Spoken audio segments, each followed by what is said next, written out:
I don't know about podcasts in general, if podcasts are the future, but I am interested on your take with podcasts. Do you listen to them?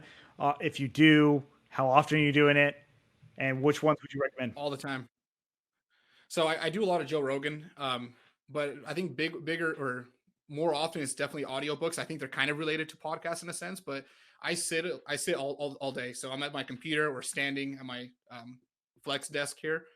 So I love to take walks, and when I'm doing that, I think a lot. Like I'm able to just I don't know I can elaborate on certain things. So I love to throw in an audiobook or listen to a podcast, and I think that just listening to good dialect is really eye opening. You can pick up a lot, even if it's not directly said in there. It just gets your brain moving in a certain way. So, from what I'm seeing, I don't really know any trends to it other than the fact that a lot of people are doing it. I don't see it going away anytime soon. Like, I think people are reading less, it seems like, just because of the way we read headlines, the way we move around to where we're just much more interested in continuing on with our day. And we're usually driving, walking. Like my wife and I will go on long road trips, and that's what we'll do. We'll listen to an audiobook. Like that's fun for us. For That's sure. just getting Yeah, coffee and yeah. moving. Like I think that's a big thing. So I think there's a definitely a big future in it too. I don't think it's going away anytime soon. Yeah, I agree with you, and I think we're actually doing more of both things of listening and reading, because we have our phones everywhere, right? And also, Yeah. how often are you reading something while you're also watching something? You know what I mean? Like, I do it a Yeah. lot, and I catch myself. I'm like, why do I even have the TV on? You know? Yeah. What do you think about Joe Rogan leaving YouTube? I mean, I don't really have an opinion on that other than, I still get his clips. I love watching like those sound bites, Sure. those 10-minute Yeah, clips, yeah. Yeah. I don't use a, I've only started using Spotify recently. So that's kind of like that transition. So I guess I'm still up to date on it. Right. Don't really know too much of that backstory. Got it. Yeah, yeah, yeah. I do like Spotify. I think it's a great app, and it's going to be interesting to see what happens because I've heard that they're probably going to get into video as well. I mean, it makes sense for Joe Rogan's, but I've heard that they're going to be doing other kinds of video, not just like podcasts, but like actual production things going up against Netflix and all the others.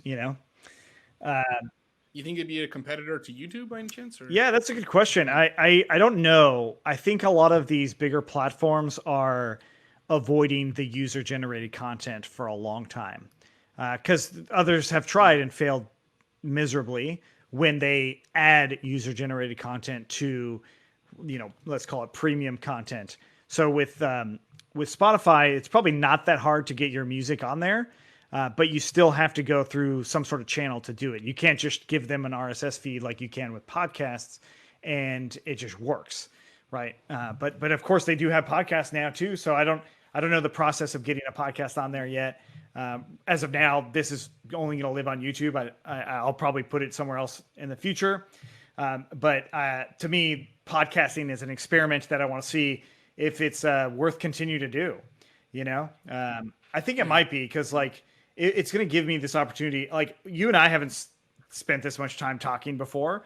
Yeah, we've chatted a lot, and I think we've gone a lot of back and forth. But I think what's cool about this is it's like, hey, you're not next door to me, so we're not in my studio, but it kind of feels like we're just hanging out in my studio and having a conversation. I think that that's going to happen a lot more of. We're going to see a lot more podcasts, but I just don't know exactly um, when there's going to be a tip, right? So like YouTube, there's still Yeah. so many new channels being made every day. You got to figure a lot of them are going to also make podcasts if they don't already. So we'll see. We'll see what happens. It seems like TED podcast or tech podcasts are just getting started too, though. Like I've started seeing a lot pop up, and I think that's due to just making making the industry more transparent. I think it's really cool. Like for somebody that doesn't, that's just getting started, watching a few tutorials doesn't really tell you much about the tech field, right? Yeah, yeah, Now you're getting people with job experience, people that actually have dealt with issues, just discussing it, not yep, teaching it in a fabric or not a fabricated video, but in an organized sure. video.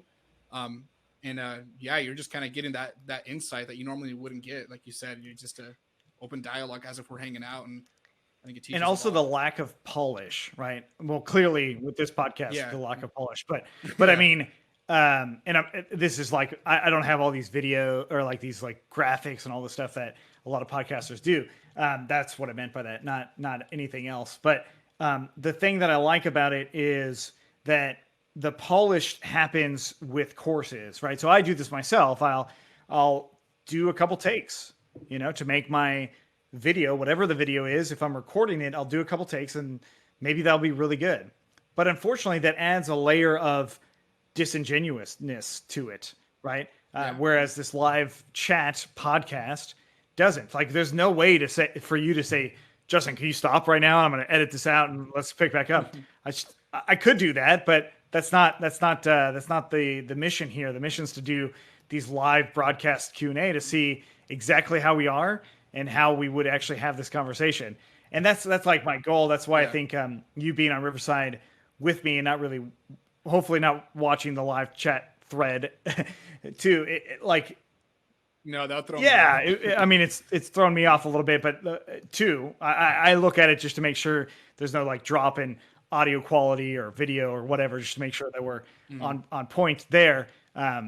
But what I'm really excited about having is talking to you again in the future and looking back at both of our progress with the things that we're working on, And I would love it if somebody's out there that's like, oh, I would absolutely want to make the clips of this podcast for you, because I definitely want to do that. I want to make those same sort of clips of you talking.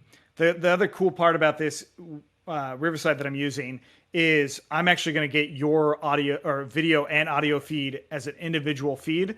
So the clips themselves could just be you talking, not both of us on this kind of weird broadcast as it is right now. So that's something else that I think is going to be pretty cool to see the progress of that. You know what I mean?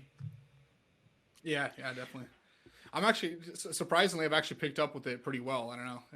I guess I'm not seeing that user feedback, but this is definitely cool. Yeah. I think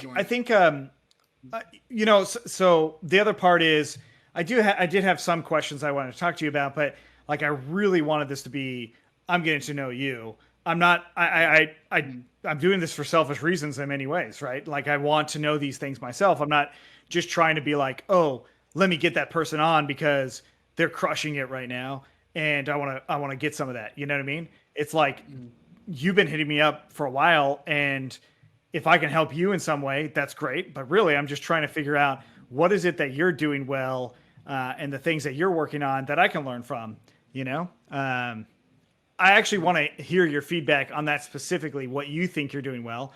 And then we'll start maybe taking some questions from the audience. But I think that having a real conversation is what's key for me. And that's what I really like about the Joe Rogan podcast is I can just throw that on and listen to these guys having conversations. Joe Rogan's like a master at doing these conversations, of course, right? Like he's the best of the best. That's why he's able to talk for 3+ hours and sometimes it just flies by. I feel like our conversation has been doing that as well. I hope other people feel that way, but for me, it's been that way. So that's good. I mean, we've had some hiccups. Hopefully you feel that way.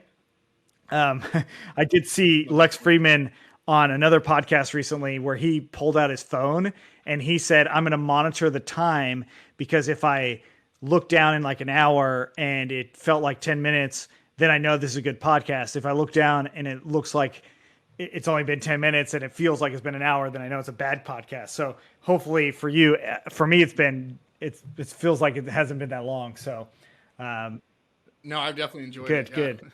Kind of feels natural, actually. Yeah.